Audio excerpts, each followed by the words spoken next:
Et si je vous disais qu'un jour, en plein cœur de l'Afrique, tout un village s'est endormi et ne s'est jamais réveillé? Pas une goutte de sang, pas un cri, juste le silence de la mort.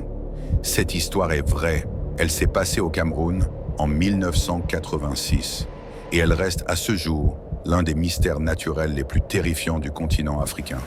Nous sommes en Afrique centrale, le Cameroun, un pays magnifique, avec ses montagnes, ses forêts, ses lacs.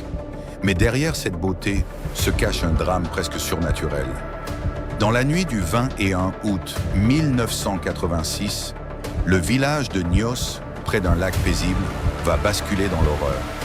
Plus de 1700 personnes mortes dans leur sommeil, sans aucune explication. Imaginez des corps partout, des familles entières figées, des animaux morts par centaines. Et le plus terrifiant, aucun bruit, aucune lutte. La mort est simplement passée. Ce n'est pas une attaque, ce n'est pas une maladie, ce n'est pas un poison humain. C'est le lac lui-même.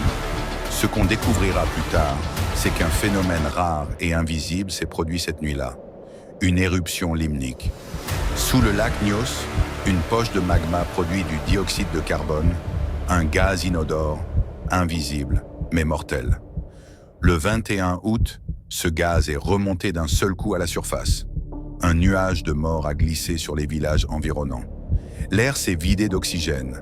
Les gens se sont endormis, pour toujours. L'Afrique regorge d'histoires anciennes, de légendes, de forces mystérieuses. Mais celle-ci, elle est bien réelle. Et même aujourd'hui, les habitants du Cameroun disent que cette nuit-là, ce n'était pas juste du gaz. C'était quelque chose d'autre. Un esprit, une malédiction, une colère venue du fond de la terre. Depuis, des systèmes ont été installés pour éviter que cela ne se reproduise. Mais la peur reste, le souvenir aussi. Car dans cette région d'Afrique, le silence peut parfois tuer.